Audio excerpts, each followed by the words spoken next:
오늘은 구원론 다섯 번째 시간이고요. 여섯 번째 시간인가? 아무튼 거듭남에 대해서 살펴보려고 합니다. 우선 요한복음 3장을 좀 펼쳐 놓으시고요. 이야기를 하겠습니다. 요한복음 3장을 보시겠습니다. 요한복음 3장 1절에 보면 니고데모라는 사람에 대해서 소개를 하고 있습니다. 우선 이 말씀을 보면 그런데 바리새인 중에 니고데모라 하는 사람이 있으니 유대인의 지도자라 하였습니다. 우리가 보통 바리새인 그러면 좋은 이미지가 아니죠. 왜냐하면 예수님께 맨날 욕먹고 혼나고 이러는 사람들이라 우리가 좋은 이미지는 아닙니다. 나쁜 사람들이라고 생각하기가 쉽죠. 그런데 이 바리새인 할 때 바리새라는 건 바리새인 사람들 이런 뜻이 바리새인인데 이 바리새가 무슨 뜻이냐면 구별된 사람들 이런 뜻입니다. 그러니까 그들이 언제부터 바리새인으로 불렸는지 정확하게는 알 수 없지만 유대를 통치하던 로마 안티오쿠스 4세 그러니까 이 성경시대 훨씬 이전에 유대인들을 탄압하던 때가 있었습니다.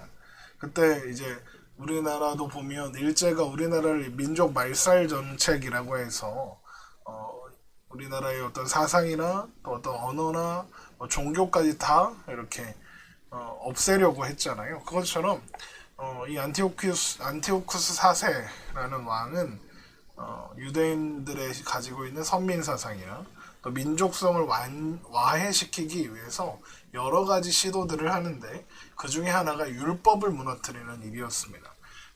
대표적인 게 이런 거죠. 제사를 드릴 때 부정하지 않은 짐승, 소나 염소 같은 걸로 제사를 드려야 하는데 로마가 이것을 강제로 율법이 금하고 있는 부정하다 하는 짐승이 돼쥐로 성전에서 제사를 드리게 강요한다던가 그런 일들이었죠.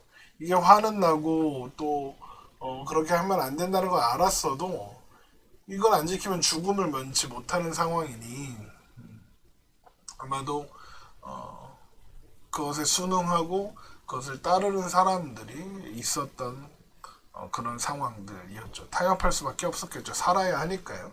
그런데 그때 우리는 그것을 동의할 수 없고 찬성할 수 없다.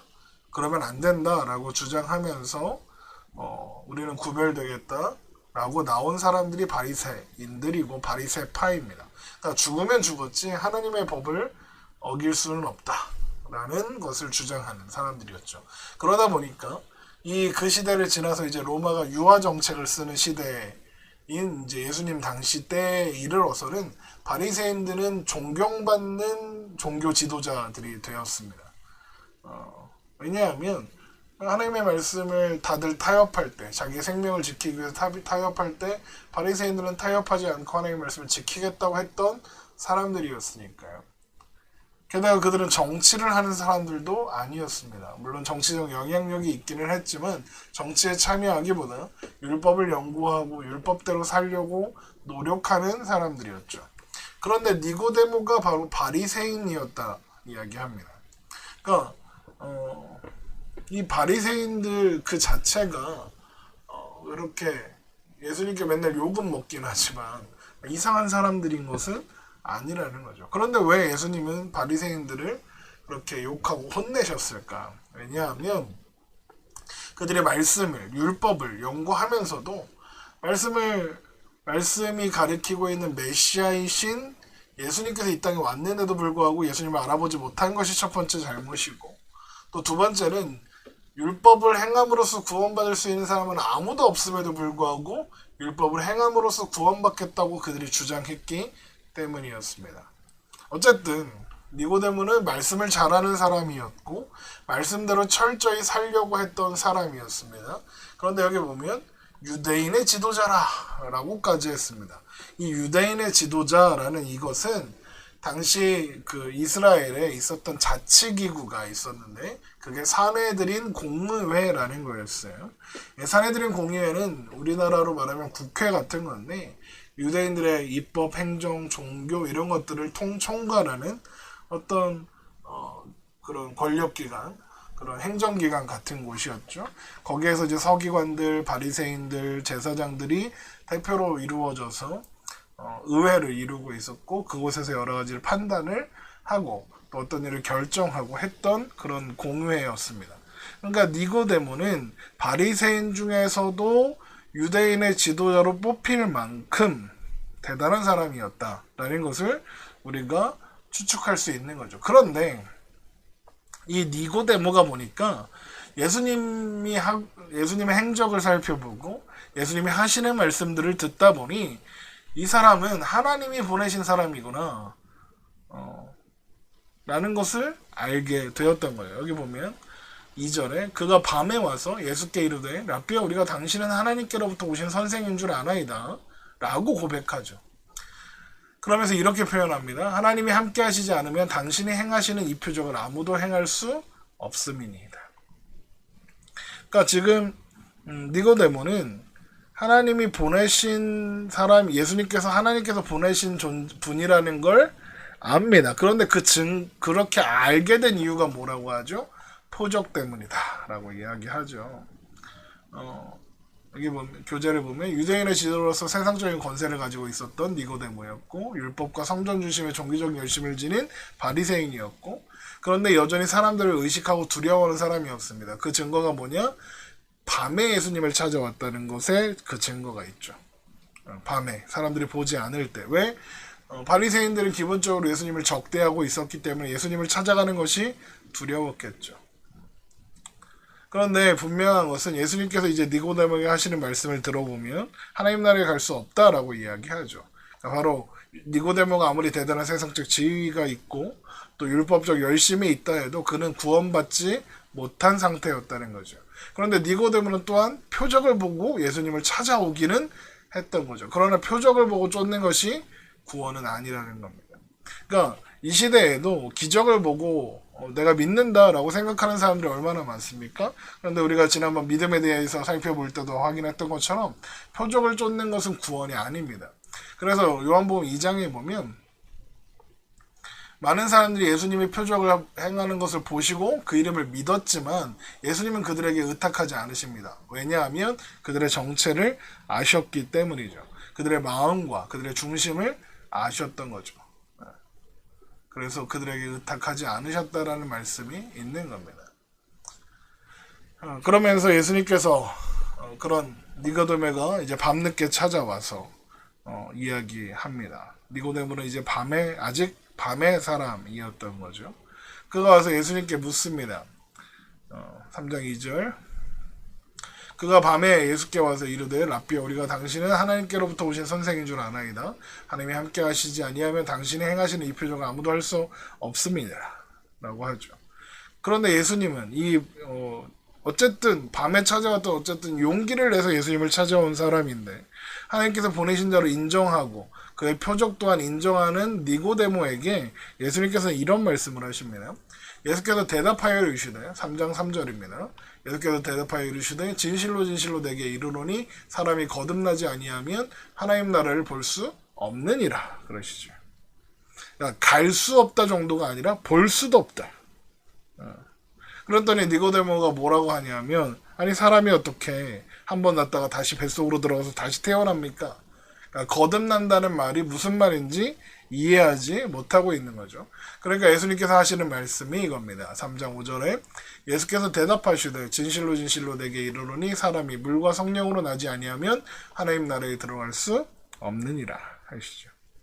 그러니까 아무리 예수님을 인정하고 그분이 하나님이 보내신 자라는 것을 인정하고 그가 표적을 행하는 어떤 증인이라고 생각하고 말씀을 많이 알고 있고 또 말씀을 제대로 행하고 있다고 할지라도 율법을 지키고 있을지라도 거듭나지 않은 사람은 하나님 나라에 가는 건 모르겠고 보지도 못한다. 그래서 거듭나야 한다는 이야기를 예수님께서 지금 하고 계시는 거죠. 거듭난다 이게 무슨 뜻이냐? 하나님이 나를 위로부터 낳으신다. 다시 태어나게 하신다 이런 뜻이죠. 그런데 그 거듭나는 방법이 무엇이냐? 우리는 거듭나는 것을 어떻게 할 수 있느냐? 어떻게 거듭나느냐? 바로 예수님의 말씀에 그 답이 있죠. 물과 성령으로 나지 아니하면, 그러니까 물과 성령으로 나야 한다는 거죠. 첫 번째는 물로 난다는 것은 무슨 말이냐? 물로 씻음을 만든다는 뜻입니다. 우선 예수님께서 성전을 헐고 성전을 다시 세우리라 라는 말씀을 하시죠. 이미 세워져 있는 예루살렘 성전은 그것이 생명이 없고 그것으로 구원받을 수 없는 그런 껍데기만 있는 성전에 불과합니다. 그러나 예수님께서 새로운 성전을 세우실 거죠. 그 성전을 통해서 예수님은 구원을 이루실 건데, 예수님께서 세우시는 성전이 무엇입니까? 바로 예수님의 몸을 의미하는 것이죠. 예수님을 통해서 새로운 성전이 세워질 것을 말씀하신 겁니다. 예수님을 통해서 이제 새 언약의 시대가 시작되는 건데, 그래서 에스겔서에 보면 다윗에 대한 예언을 다윗이 다시 왕이 될 것과 그로 말미암아 하나님 나라를 세워질 것에 대한 언약을 세우시겠다라고 말씀하시면서 이런 말씀을 하시죠. 내가 그들과 화평의 언약을 세워서 영원한 언약이 되게 하고 또 그들을 경고하고 변성하게 하며 내 성소를 그 가운데 세워서 영원히 이르게 하니니 내 처소가 그들 가운데 있을 것이며 나는 그들의 하나님이 되고 그들은 내 백성이 되리라. 내 성소가 영원토록 그들 가운데 있으리니 내가 이스라엘을 거룩하게 하는 여호와인 줄 열국이 알리라 하셨다. 이 에스겔의 말씀은 예수 그리스도께서 오셔서 세우실 새로운 성전을 의미하는 것이죠.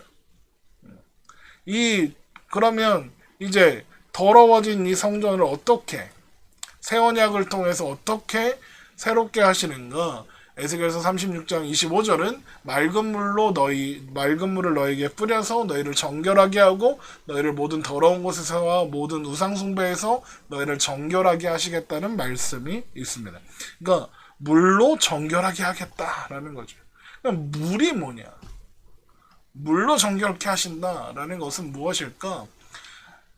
이것을 앞에서부터 정리해 오면 하나님께서 성도들의 마음 안에 성전을 이루시는데 그 성전을 이루시는 방법이 뭐냐? 복음의 말씀으로 예수 그리스도의 피로 말미암아 말씀으로 정결케 하시고 성소 안에 세우신다는 거죠. 히브리서 10장 19절입니다. 그러므로 형제들아 우리가 예수의 피를 힘입어 성소에 들어갈 담력을 얻었나니 그 길은 우리를 위하여 휘장 가운데 열어놓으신 새로운 살 길이요 휘장은 곧 그의 육체니라. 또 하나님의 집 다스리는 큰 제사장이 계심에 우리가 마음의 뿌림을 받아 여기 보면 마음의 뿌림을 받아 악한 양심으로부터 벗어나고 몸은 맑은 물로 씻음을 받았으니 참마음과 온전한 믿음으로 하나님께 나아가자.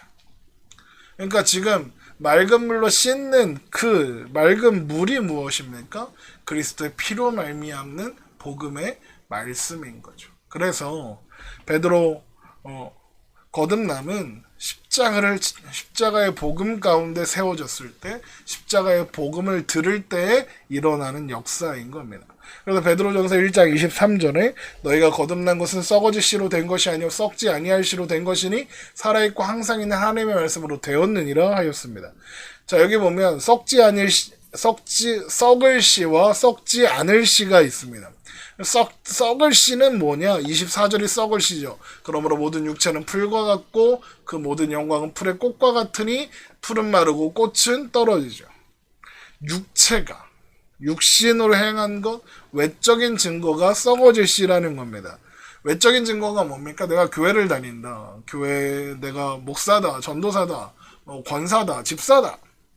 내가 교회 11조를 얼마 한다. 이런 것들이 바로 육체로 행하는 외적인 증거들이죠.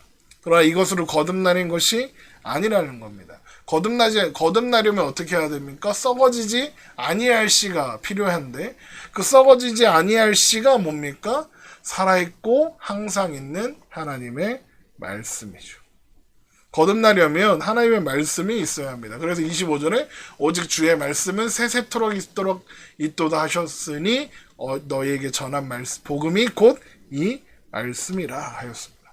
그러니까 거듭나기 위해서 우리를 물로 정결케 씻어야 하는데 우리를 정결케 하는 그 물은 무엇이냐? 곧 우리를 정결케 하시는 복음의 말씀이라는 것이죠. 그래서 야고보서 1장 18절에 그가 그 피조물 중에서 우리로 한 첫 열매가 되게 하시려고 자기의 뜻을 따라 진리의 말씀으로 우리를 낳으셨다. 이렇게 표현하죠.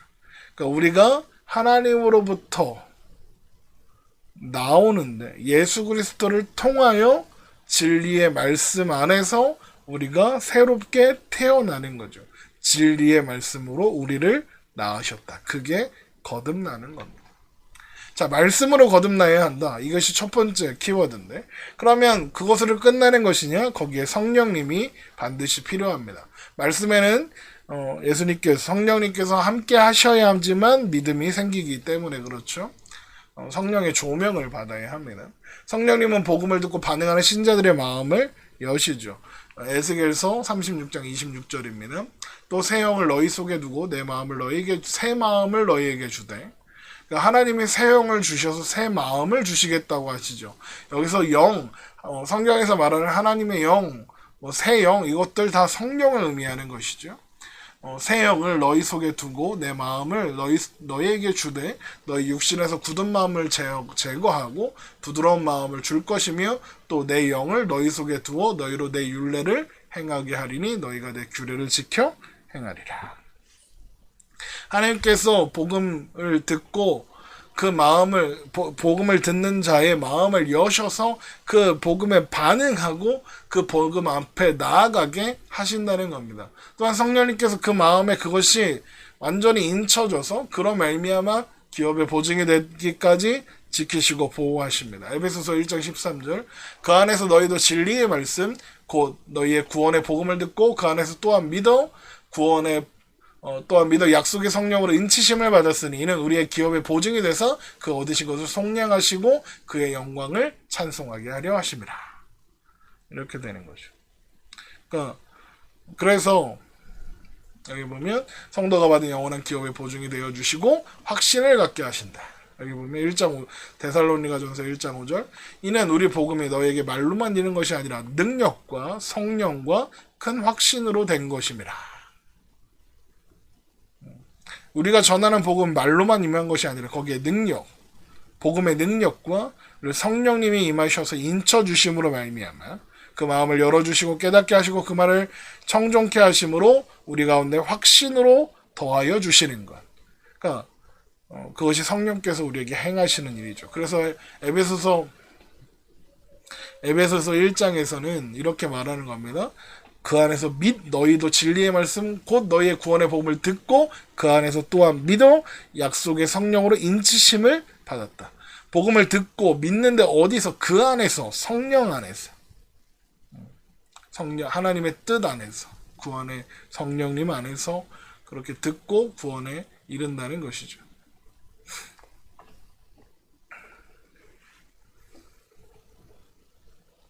그러니까 하나님의 뜻 가운데 우리는 진리의 말씀을 믿어지고 듣게 되고 듣는 것입니다. 그 안에서 믿어지는 거고. 그럴 때 성령께서 우리를 인쳐주시는 겁니다. 인친다는 게 뭐냐? 도장 찍는 겁니다. 그러니까 이 인친다는 게 그냥 뭐 이렇게 도장 이렇게 찍는 게 아니라 이렇게 나무에다가 이렇게 쇠 모양이 박혀 있는 쇠를 나무에다 대고 망치로 때려치면 눌러 박으면 그 모양이 그대로 나무에 새겨지겠죠. 그게 인치는 겁니다. 새기는 겁니다. 복음의 말씀을 100번 1000번 들어도 믿음이 생기지 않을 수 있어요. 말씀을 들을 때 말로만 임한 것이 아니라 능력과 성령과 큰 확신으로 임해야 가능한 거죠. 성령님께서 말씀을 들을 때 역사하실 때 우리의 말씀이 우리 마음 가운데 인쳐지고 우리가 믿을 수 있게 되는 거죠. 그리고 그 말씀을 붙잡으시고 우리 안에서 내주어서 영원히 떠나지 아니하시는 거죠. 그러니까 그 말씀 요한복음 5장 24절에 내가 진실로 너희에게 이르노니 내 말을 듣고 나 보내신 이를 믿는 자는 영생을 얻었고 심판에 이르지 아니하니 사망에서 생명으로 옮겼느니라. 이 말씀이 믿어지는 그때가 바로 거듭난 그 순간인 것입니다. 그러니까 복음을 듣고 성령의 역사 가운데서 명확하게 그것이 확실하게 믿어지는 것, 확신 가운데 있는 것, 그것이 거듭남입니다. 그래서 그러다 보니 거듭남은 두 가지 모양으로 오기 마련입니다. 하나는 어느 순간 강력한 어떤 감동과 그리고 벅차오르는 어떤 감동 가운데 격정적으로 거듭남의 순간이 찾아오기는 사람들도 있습니다. 어떤 수련회나 뭐 이런 시간을 통해서.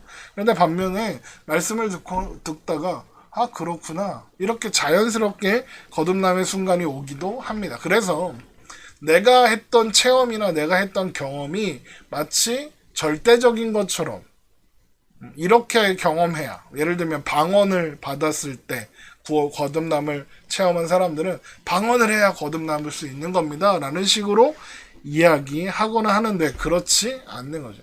우리는 우리가 어떻게 거듭났는지 모릅니다. 그러나 내 말씀이 내 마음의 말씀이 믿어지고 그 내 마음 가운데 그게 확실해지고 그것이 성령의 역사로 그렇게 되는 것을 우리가 기억해야 합니다. 우리가 지난 시간에 살펴보던 고넬료 또한 복음을 전할 때 성령께서 임하시죠. 그래서 생명 얻는 화계를 주시고 구원의 역사가 이루어진 것을 우리가 알고 있습니다.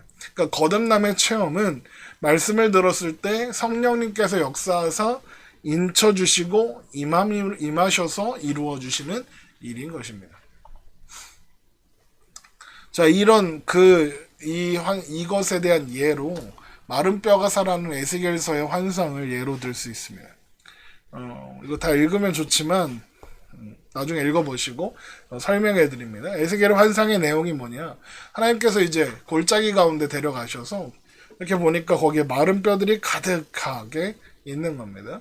그런데 그때 하나님께서 말씀을 대언하라 명령하시죠. 대언하시기를 마른 뼈한테 대언해서 뼈를 살아나게 하고 살이 붙게 하는 일이 일어나고 두 번째 대언하니까 생기가 들어가 그 마른 뼈들이 군대가 되었다는 이야기입니다. 이 환상은 교회 오늘날 신약에 와서는 교회에 대한 환상이기도 해요. 여기 보면 4절을 보면 또 내게 이르시되 너는 이 모든 뼈에게 대하여 이르기를 너희 마른 뼈들아 여호와의 말씀을 들을지어다 주 여호와께서 이 뼈들에게 이같이 말씀하시기를 내가 생기를 너희에게 들어가게 하리니 너희가 살아나리라 이렇게 선언하죠. 그리고 또 7절에 그랬더니 이제 힘줄이 생기고 살이 덮이고 막 이렇게 되어 있는데 됐는데 그때 이제 생기를 그것을 대언하니까 이게 뼈들이 맞아들이고 힘줄이 오고 하는데 생기는 아직 없었죠. 그때 이제 생기를 선언합니다. 그랬더니 생기가 그 가운데 들어가는 거죠. 그러니까 마치 뼈가 맞아지고 힘줄이 살리고 살이 오르고 막 가죽이 덮였지만 그 안에 아직 생기가 없는 상태, 마른 뼈와 같은 상태. 이것이 마치 믿지 않는 사람들의 아직 구원받지 못한 사람들의 상태인 거죠. 그들에게 우리가 하나님의 말씀을 맡은 자로서 하나님의 말씀을 대언할 때 뼈가 맞춰지고 살이 붙고 살아나게 되는 거죠. 말씀을 들었으니까 하나님이 창조하셨구나. 예수님이 오신 이유가 무엇이구나. 예수님께서 십자가에 죽으셨구나. 그래서 부활하셨구나. 이런 것들이 연결되고 알게 되는 거죠. 그러나 그것이 믿음이 생긴 것이 아니에요. 그때 두 번째 대언할 때 생기가 들어가고 그 가운데 성령님이 역사하시니까 살아나게 되죠. 거듭나는 거죠. 그래서 14절을 보면 내가 또 내 영을 너희 속에 두어 너희가 살아나게 하고 내가 또 너희 고국 땅에 두리니 나 여호와가 이를 말하고 이룬 줄을 너희가 알리라 여호와의 말씀이니라. 그러니까 내 영을 너희 속에 두어 너희를 살아나게 하시겠다는 거죠. 그러니까 마찬가지로 마른 뼈와 같았던 죽은 영혼이었던 우리들에게 성령님께서 역사하시고 그로 말미암아 구원함을 받음으로 말미암아 성령이 우리 안에 계시고 그래서 우리는 하나님의 성령이 거하시는 성전이 되고 그리고 그로 말미암아 성령이 우리 안에 함께 하시는 거죠. 에스겔의 이 환상에서 마른 뼈들이 살아나고 그랬더니 큰 군대가 되었다라고 했단 말이죠. 그러니까 우리가 이제 이 말씀처럼 하나님의 군대가 되는 거죠. 하나님께서 택하신 여호와의 군대로 세워지게 되는 겁니다. 우리가 사실 거듭나기 전에는 사탄이 우리를 넘어뜨릴 필요가 없었습니다. 왜요? 우리는 이미 사탄 안에 살고 있는 존재들이었으니까요. 그런데 이제는 사탄이 우리를 그냥 둘 수 없는 상황이 된 겁니다. 왜요? 이제 우리는 사탄과 반대되어 있는 세력에 서 있는 사람들이니까요. 그래서 사탄이 우리를 공격해 옵니다. 그런데 그래서 우리는 군대다. 영적 전투를 싸워야 한다라고 하는 거죠. 근데 전쟁이 났는데 전쟁터에 나가는 군인이 총 안 들고 가면 됩니까? 총을 들고 나가야죠. 뭐라도 칼이라도 하나 들고 가야 되죠. 그래서 어떻게 해야 합니까? 그것이 전신갑주입니다. 이 전신갑주 내용에 여러 가지 것들이 막 있잖아요. 여기 보면 전신갑주를 취하라. 진리로 허리를 띠고 의의 호신경을 붙이고 평안의 복음으로 준비한 것을 신을 신고 모든 것 위에 믿음의 방패를 가지고 이렇게 나아가라고 하잖아요. 그런데 다 방어의 무기잖아요. 갑옷이고 막 그렇단 말이죠. 그런데 무기가 있습니다. 구원의 투구. 근데 무기가 뭡니까? 성령의 검, 곧 하나님의 말씀을 가지라 합니다. 우리는 악한 영들과 영적 전쟁 속에서 성령의 검으로 싸우게 되는데 그 검이 뭐냐? 하나님의 말씀이라는 겁니다. 그래서 우리는 그 성령의 검을 가지고 거듭난 자로서 하나님의 군대가 되어 영적인 싸움을 싸우며 살아가게 되는 거죠. 네. 그러면 거듭난 사람들은 어떤 열매가 있고 어떤 결과가 있을 것인가? 여기 보면 이제 교재를 살펴보는 것으로 하겠습니다. 거듭남의 첫 번째 열매는 회개함의 역사가 일어나는 거. 우리 지난 시간에 배웠죠. 성령님의 역사로 눈을 뜨게 된 사람은 자신의 죄인임을 처절하게 깨닫습니다. 그래서 자신이 죄인임을 깨달은 사람은 어떻게 반응하겠습니까? 나 스스로 나를 구원할 수 없음을, 나는 영원한 심판받아 멸망할 수밖에 없는 존재임을 알게 되겠죠. 심령이 가난하고 그래서 하나님 앞에 애통하며 엎드리겠죠. 하나님의 복음이, 하나님의 말씀이 필요하다는 것을 고백하게 되겠죠. 그런데 그때 하나님께서 애통하는 자에게 하나님 나라를 주시겠다 하죠. 그 마음에 하나님 나라가 임하게 되는 거죠. 그 마음에 의와 평강과 희락이 있게 되죠. 여기 로마서 10장 17절 하나님의 나라를 먹는 것과 마시는 것이 아니요 오직 성령 안에 있는 의와 평강과 희락이다 라고 하였습니다. 또한 거듭난다는 것은 마음의 할례를 받는 것이다 라고 우리 창세기 시간에도 배웠는데 마음의 할례를 받은 사람은 하나님과 이웃을 사랑하게 되는 거죠. 여기 읽어보기만 할 거니까요. 또 하나님의 성령이 우리를 구원하셔서 그 하나님의 말씀에 복종하고 율례를 행하며 하나님의 뜻을 따라 사는 일이 되고, 그래서 어떻게 됩니까? 죄를 멀리하고 악한 길을 떠나고 좋지 못한 행위를 모든 죄악과 가증한 일을 미워하고 그곳에서 벗어나고자 하는 마음이 생기게 되는 것입니다. 그래서 거듭난 사람들 그러다 보니 인생의 목적과 태도가 새로워지게 되는 거죠. 왜냐하면 새로운 피조물이 되었으니까요. 새 것이 되었으니까요. 그래서 생각과 가치관이 하나님의 영광을 우선순위로 드리기를 소망하게 됩니다. 이게 무슨 말이냐면 거듭난 사람, 하나님 앞에 구원받아 하나님 앞에 거듭난 사람은 하나님의 뜻대로 살고자 하며 죄를 미워하며 하나님의 뜻 안에 머물고자 애를 쓰고, 그러나 물론 그것이 완전하게 된다는 뜻은 아닙니다. 그러니까 방향성이 수정되고 그 생각과 가치관이 수정된다는 것을 의미하는 거예요. 하나님을 향하고 하나님을 향해서 나아가고자 하는 그런 태도와 모습을 갖게 된다는 거죠. 그러다 보니까 하나님의 말씀 가운데 서게 되는 것이죠. 인생의 목적이 하나님을 위해서 사는 것으로 바뀌게 되는 거죠. 그러다 보니까 어떤 일이 일어나느냐? 사람의 가치관을 두려워하지 않습니다. 사람들의 시선과 사람들의 어떤 기준을 신경 쓰지 않습니다. 내가 사람에게 좋게 하랴, 하나님께 좋게 하랴. 내가 사람을 좋게 했다면 하나님의 종이 아니다 고백하게 되는 거죠. 실제로 이제 예수님을 만나고 돌아간 니고데모가 어떻게 바뀌었느냐? 산헤드린 공의회에서 예수님을 놓고 어떤 논쟁이 일어났을 때 니고데모가 일어나서 이것을 지적하고 문제를 해결합니다. 요한복음 7장 50절 보세요. 그중 한 사람 곧 전에 예수께 왔던 니고데모가 그들에게 말하되 우리의 율법은 사람의 말을 듣고 그 행각을 알기 전에 심판하느냐? 그들이 대답하되 이르되 너도 갈릴리에서 왔느냐? 찾아보라. 갈릴리에서는 선지자가 나지 못하느니라 하였더라. 당시 바리새인들에게 또 산헤드린 공회의 일원으로서 예수님을 변호한다는 것은 위험한 일이었습니다. 그러나 니고데모가 예수님을 만나고 그가 거듭남을 경험한 후에는 예수님 앞에 예수님을 증언하는 일에 두려워하지 않고 복음 앞에 서는 사람이 될 수 있었던 겁니다. 또 나중에 예수님께서 십자가에 못 박히시고 이제 십자가에서 내려지셨을 때 12제자들은 다 도망가서 없었는데 니고데모와 아리마대 요셉이라는 사람이 예수님을 모셔 내리고 아리마대 요셉의 무덤에 넣고 니고데모는 몰약과 치명 섞은 것을 가지고 와서 예수님의 장례를 치르는 일을 하게 됩니다. 예수님이 지금 예수님은 십자가에서 그들의 어떤 정죄를 받아 죽은 사람 아닙니까? 그 사람을 내렸어. 그 사람을 장사 지낸다는 행위가 무엇을 의미하겠습니까?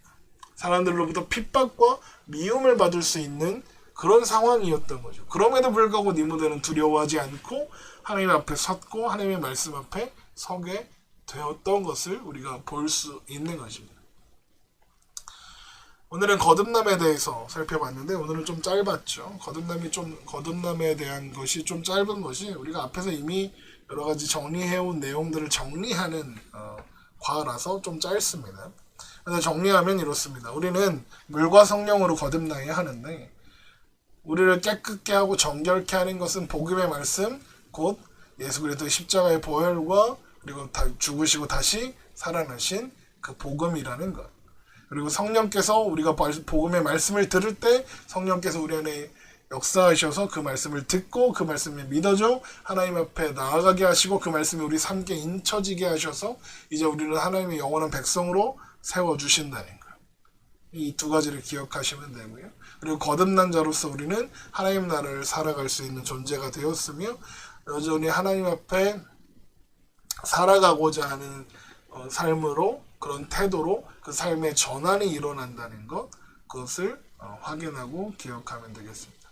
물론 우리가 거듭난 자로서 살아도 완벽하게 100% 죄를 짓지 않거나 완벽한 거룩을 살거나 하기는 어렵습니다. 우리가 그래서 지난 시간에 반복적인 회개에 대하여 살펴보았죠. 그런데 반복적인 회개는 누구만 하는 거라고 했습니까? 생명 얻는 회개를 한 사람. 죄를 아파하고 죄를 멀리하며 죄악 가운데 있는 나를 미워하는 존재들. 여기 있잖아요. 그때 너희가 너희의 악한 일과 너희 좋지 못한 행위를 기억하고 너희의 모든 죄악과 가증한 일로 말미암아 스스로를 믿게 버리라. 죄를 미워하는 마음, 그런 태도, 그런 방향성, 그런 것들을 가진 존재들이 거듭난 사람들의 특징이고 결과라는 것. 우리 오늘 말씀을 통해서 그것들을 확인하고 점검하면 좋겠습니다. 다음 시간에는 천국의 세 가지 책에 대해서 살펴볼 거고요. 질문 있으시면 카톡으로 해주시고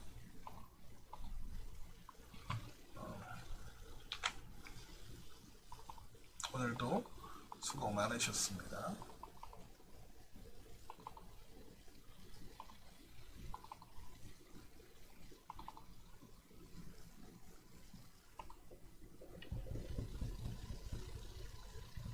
끝입니다. 수고하셨고요. 질문 있으신 분들은 카톡으로 보내주시면 되겠습니다. 그리고 제가 오늘 그 카톡을 통해서 공지해드린 것처럼 8월 달은 이제 이번 주로 종강을 하고 8월 한 달 이제 나머지 8월에 3주가 남았더라고요. 그 3주 동안에는 이제 방학을 하겠습니다. 그리고 나서 9월 첫 주부터 다시 성경 공부 시작하도록 하겠습니다. 감사하고요. 수고하셨습니다.